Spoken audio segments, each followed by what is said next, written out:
your kingdom here. Let the Hi there, Life Group leaders. This is week 32 of Following Jesus Together. And I hope that you can see the progression of what we're going through in these lessons. We have been talking about what it means to be a disciple, and now, as we're getting close to the end, it's really pointing us and really kind of shoving us out towards other people and saying, what are you going to do in these times? What are you going to do as far as going out and reaching people? And this story this week about Philip and really the persecution that happens in the Jerusalem church. What are they going to do in the face of persecution? I think that's a pertinent question for us in this day and age and all of the things that are going on in our culture. But even in the face of ridicule, even in the face of just not widespread persecution like they were facing there in Jerusalem, but even in little persecutions in offices where you're told not to speak about Jesus, or whether you're passed over for a promotion, or whether people just come against you in the workplace. All of those things are going to be extremely important for the people in our church who have to face those things on a daily basis, not just in theory. And so, what was the result of this persecution? It wasn't the squelching of Christianity, it was really the expansion of it, as we will see here in this passage in Acts chapter 8. I love the questions that we have this week. How do you plan to deal with persecution or discrimination if it comes because of your witness to Jesus? That is something that's going to be extremely personal and should force us to think about what it is that we will do if we face those things. I've told Sherry for a long time that I have no doubt that one of these days it will become illegal for me to preach the gospel. I pray that that is not the case, but considering what we see in Canada and have for years there already, and the political correctness and all of the things that are facing our nation, it would not surprise me a bit if it did not become illegal one day for me to get up and preach the gospel, the truth of all the gospel. And so, it may be someday that I'm forced to sit in a jail cell with people that need to hear about Jesus. And so, what will you do? Then number 2 talks about who lives in your Samaria that needs to hear from you about Jesus. That's again is going to be extremely personal question for them. It may be different on each case.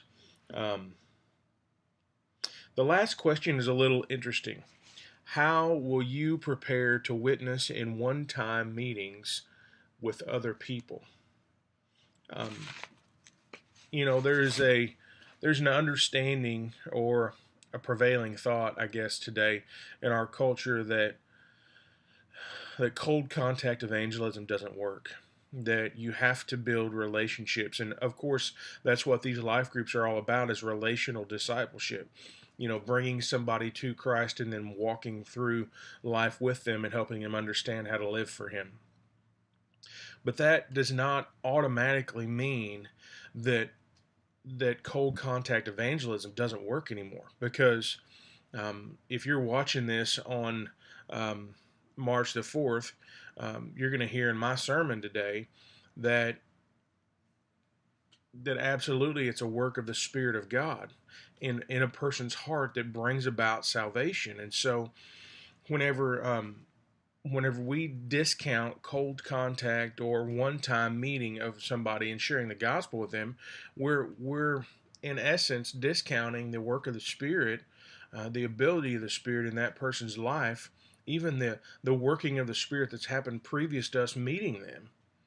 And so let's not ever think that we can't just share the gospel at one time and somebody gets saved, because it's not up to us. It's about the work of the Spirit and how God's been drawing them over the course of time. And there may have been 1,000 things that have happened up to that point that have brought them to that point. And so we can't just automatically negate the fact that, oh, I can't share the gospel with them until I build a relationship with them. I think you have to follow the leading of the Spirit in your life and ask Him, God, do I do this now? Do I wait? But let's not be afraid of those one-time conversations, those one-time meetings, whenever we can faithfully share a gospel witness with people, because it can make the difference in somebody's eternity. And so, I think that's important. And so you're going to have to probably field a lot of questions regarding relational evangelism versus cold contact. That's what I'm using the term cold contact. I just mean like a one-time meeting of somebody that maybe you haven't ever met before, and how that's done. I will tell you, you can share in your life groups that tomorrow on March the 5th, Will and I and another gentleman are going to a training called Can We Talk? And it's just going to be about sharing our faith and how you can do that in conversation with people. And hopefully we're going to be coming back and training our church in how to do that. And it's supposed to be a reproducible evangelism platform, exactly like discipleship is, how it's a reproducible format. And so I want you to encourage your people with that they're going to be, if they don't know how to share their gospel with somebody they've never met before, then they're going to be able to be trained in how to do that. And so, our focus this year is sharing the gospel. I challenge the church in Focus Week, each person to share the gospel with 10 people this year. And I hope that people are continuing to do that. I hope that you, as a leader of your life group, are continuing to do that. I want you to encourage the people in your life group to be doing that. The only way people are going to get saved is if they hear the gospel. And, maybe that requires us to do some relational needs met ministry, if I can say that first. But there are times where people just need to hear about the Lord, because we assume that in the place that we live, everybody's heard the gospel, but that's just not true.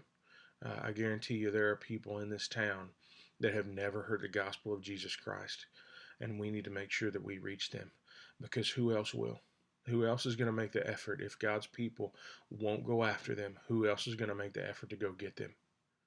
I'll tell you, it'll be Mormons and Jehovah's Witnesses and 100 other religions, or no religion at all, or alcohol, or drugs, or whatever they can find to numb the pain and to self-medicate. So let's not let those things win. Let's be people that are faithful to share the gospel in obedience to the command of the Lord Jesus, because you'll never find more joy in your life than whenever you're sharing the gospel with people.